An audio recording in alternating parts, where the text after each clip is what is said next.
In a hidden valley of Jamaica, where rivers whisper old secrets, one man lived alone, tending the land everyone else forgot. When greed came knocking, he stood his ground, against floods, against fire, against betrayal. But the river had one last gift for him, a boy and a second chance at legacy. This is not just a story of a farmer. It's the story of a fighter, a protector, a father, the last ganja farmer.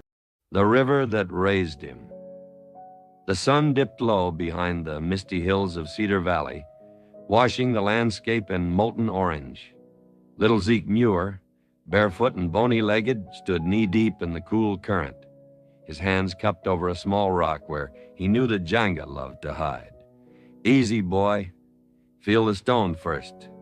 Move slow like you're part of Diwata, his father, Reuben Muir, called from the riverbank, a wide grin splitting his sun-baked face. Zeke swallowed his excitement and slid his fingers underneath the rock. A flicker of movement, then a tiny pinch. He yelped but gritted his teeth, wrestling the slippery creature into his grasp. With a whoop, he lifted the Janga into the fading light, its shell glistening blue-green, legs flailing. Good, man, good, Reuben laughed, clapping his hands.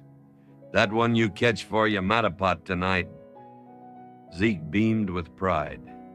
His mother's stews were legendary in Cedar Valley, and Janga was the secret ingredient that made travelers wander off the beaten path just to taste her river soup.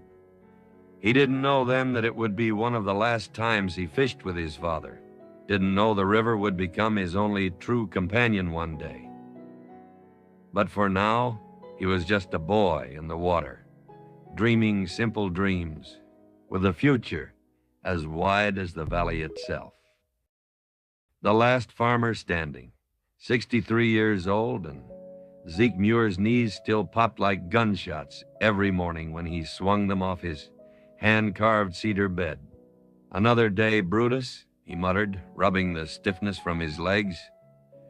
The old mongrel dog lifted his graying head from the floor, tail thumping weakly. Zeke shuffled across the creaking wooden floor, peered out his window. Mist curled through the valley like ghost fingers. Beyond the cracked fence, the river shimmered in early morning light, as faithful as ever. Down the hill, Cedar Valley lay quiet, save for the scatter of early roosters and the distant hum of an old diesel truck coughing to life. He pulled on his rough canvas pants and a tattered green shirt, whistled sharply. Come, Brutus, time for check de traps. The two old souls made their way to the river, where Zeke kept his carefully placed bamboo traps, nestled under rocks and tree roots. His fingers, still deft despite age, lifted the first trap. 3 fat Janga wriggled inside, antennae twitching. He grinned. Make soup tonight, eh, Brutus? The Janga freshwater crayfish were his bread and butter, the last real Janga farmer in the valley. Others had given up years ago, lured away by city life, promises of hotel jobs, shiny shoes, and office chairs. But Zeke had stayed through hurricanes, droughts, and heartbreaks. He knew every bend of the river, every whisper of the wind in the mango trees. He was the stubborn root that refused to be pulled. But even stubborn roots, he would soon find out, could be unearthed. The sun climbed higher, burning away the morning mist. By the time Zeke emptied his 6th trap, his back was singing a bitter song. Still, he straightened with a satisfied grunt. Good haul, Brutus. River still love we. He packed the Janga into a battered tin bucket and started back toward the shack he called home. The house leaned slightly, like an old man pausing to catch breath. But it was sturdy. Zeke had built it himself, stone by stone, board by board after his wife passed. Inside, the scent of wood smoke and river salt clung to the walls. A faded picture hung over the hearth, a young woman with soft eyes, cradling a baby that never lived long enough to be named. Zeke brushed the dust off the frame with a callous thumb. "Morning, Myrna," he murmured. Outside, the valley began to stir awake. The maroon drums echoed faintly from the hills, some celebration or maybe just another gathering. But Zeke didn't go into town much these days. Town was full of strangers now, people who talked fast and wore shiny watches, who didn't know the river's language, who didn't remember when Cedar Valley was nothing but farms and faith. He fried a handful of janga in a sizzling iron pan, tossed a few to Brutus, who caught them with surprising sharpness. Life was simple. Life was steady. And Zeke intended to keep it that way or die trying. An offer he couldn't refuse, but would. Later that afternoon, a dust trail curled up the mountain road like smoke. Zeke narrowed his eyes, setting down his machete. Visitors were rare and usually bad news. The Jeep came into view, shiny foreign with tinted windows. It pulled up to his fence, scattering a flock of yard fowl. A man in a crisp blue shirt stepped out, sunglasses flashing. "Mr. Ezekiel Muir," he called, voice smooth as river pebbles. Zeke wiped sweat from his brow. "Who I ask?" The man smiled with too many teeth. "Name's Mr. Byron Clark, representing Ocean Star Developments. Big plans for Cedar Valley, sir. Resorts, ecotourism, progress." Zeke grunted. Progress, he thought, was just a pretty word for destruction. "We're offering generous compensation. More than fair." Byron waved a thick envelope. "You sell us your land. We build a beautiful future." Zeke leaned on his machete. "And when the tourists come, what happened to D.R. River?" he asked quietly. "What happened to the janga? The mango tree? The yam field?" Byron's smile flickered just for a moment. "Sir, I understand your concern, but this is the modern world. We can't live in the past." Zeke looked him up and down, polished shoes, gold wristwatch, city soft hands. He thought about the old maroon stories his grandfather used to tell about ancestors who fought and bled to keep these lands free. "Tell ya, boss," Zeke said, voice low but steady, "that Ezekiel Muir na sell. Not today. Not tomorrow. Not never." Byron's smile turned brittle. "Sir, you don't want to be left behind. Everyone else is signing." Zeke turned his back on him, walking slowly toward the river, Brutus padding at his heels. The engine roared, gravel spat from under the Jeep's tires as it reversed sharply and sped away. Zeke didn't watch it go. He knelt by the river instead, scooping up a handful of cool, clear water, letting it slip through his fingers like time itself. That night, the valley was alive with crickets and the low hum of tree frogs. Zeke sat on the porch, rocking slowly, pipe smoke curling around his head. He remembered another time, another face his Myrna laughing as she shelled peas on this very step. He remembered her swollen belly, the way she sang to it every night. He remembered the night the bleeding started, the mad gallop into town, the doctor's grim face in the rain, empty arms, empty house. Zeke had buried them both under the biggest mango tree by the river.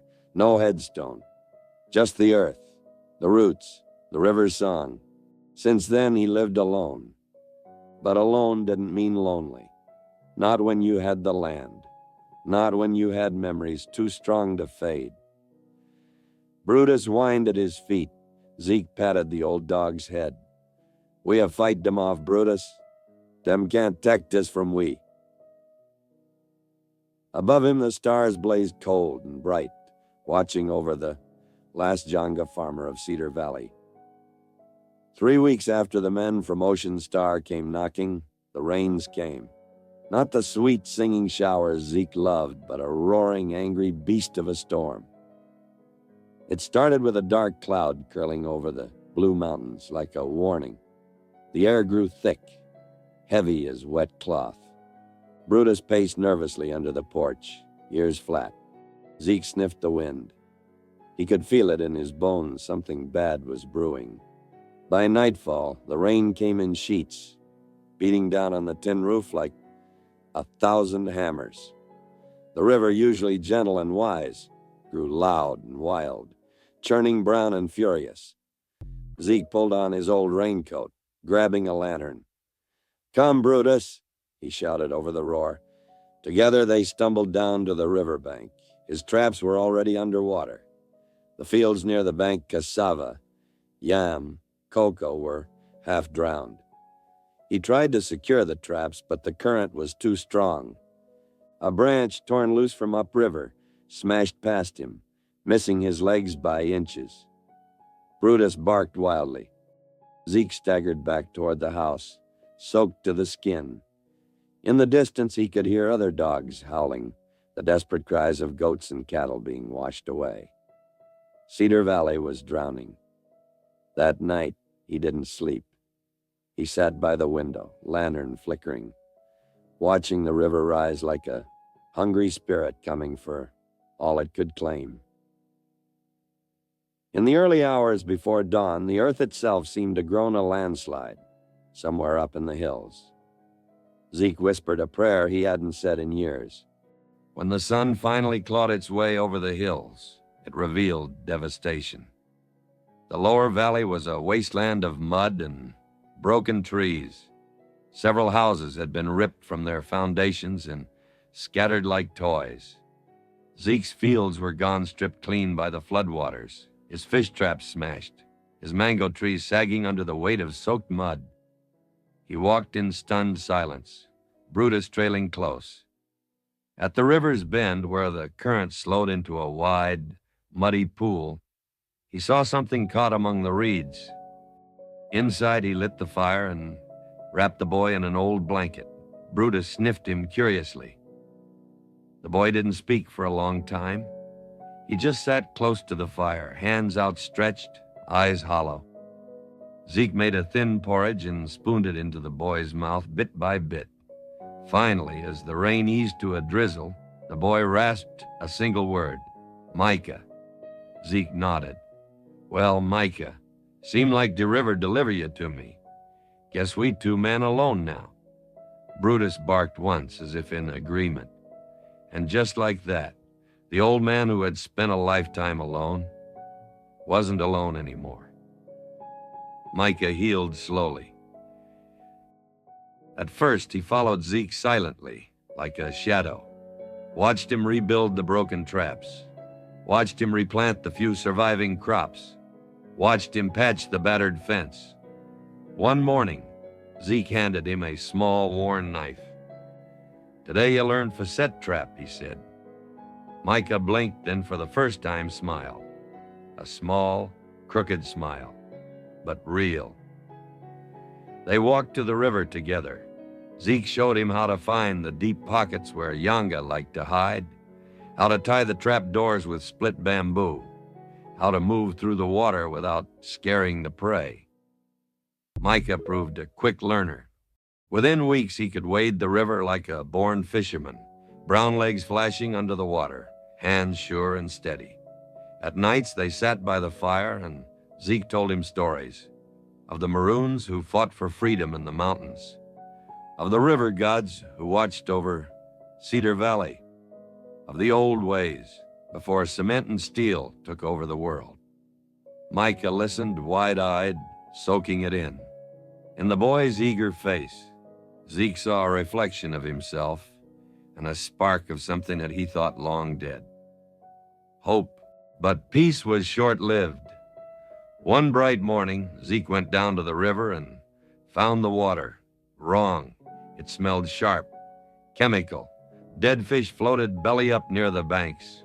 He cursed under his breath. Byron, Clark, and Ocean Star hadn't given up. If they couldn't buy Cedar Valley, they would kill it one slow poison at a time. Zeke marched into town, stormed into the parish council office, demanded to see the councilman. He stood there, dripping river mud onto the polished tile floors, facing slick men in shiny suits. They laughed behind their hands. "Old man, your time done," one of them sneered.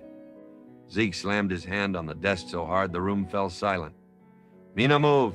Not fee money. Not fee threat. Not fee poison." He turned and walked out, back stiff with rage. But deep down he knew this was war now. And war had a price. The war for Cedar Valley wasn't fought with guns.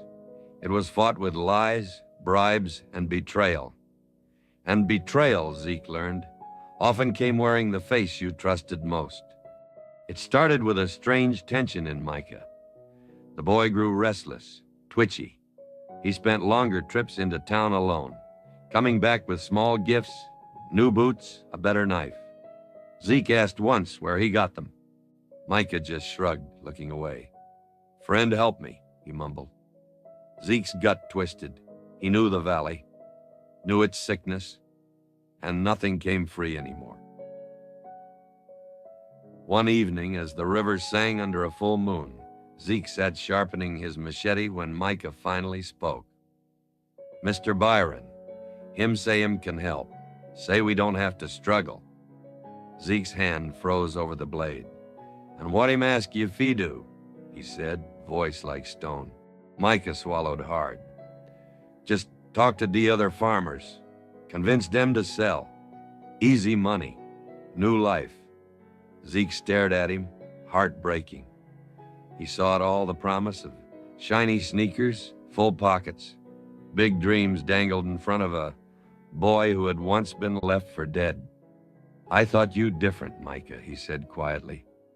"I thought you understand what this land mean." Micah looked down, ashamed, but the damage was done. The very next morning, the Valley Council, a gathering of the few remaining farmers, met under the old silk cotton tree. Zeke stood there facing angry, desperate faces. "You won we starve," one man shouted. "Ocean Star gee we money. Big money." Another woman, wringing her hands, pleaded, "My daughter's sick. Me hafi pay doctor." The valley had grown tired of struggling. Ocean Star's poisoned promises had seeped into every crack. Zeke raised both hands. "Hear me," he roared, voice carrying over the murmuring crowd. "If we sell now, we lose everything. The river, the land, the spirit. Our children will have nothing but concrete and lies." Then Micah stepped forward. He looked small, broken, but his voice was steady. "Me make mistake," he said. "Me forget what real. Me forget this river raised me too." He turned to Zeke, eyes shining with tears. "Me sorry, Zeke." Zeke's chest ached, but he gave a single nod. Together, the two of them stood against the tide of fear. By sunset, not a single farmer had signed Ocean Star's papers. The River Court, as the people called it, later had ruled the valley would stay free. Victory tasted sweet for a while. Then one night, fire came to Cedar Valley. They saw it from miles away, an orange glow licking at the sky. The fields, the mango groves, the yam patches, all ablaze. Zeke and Micah ran, buckets of river water sloshing over their boots, trying desperately to beat back the flames. The smoke was thick and choking, the heat fierce enough to blister skin.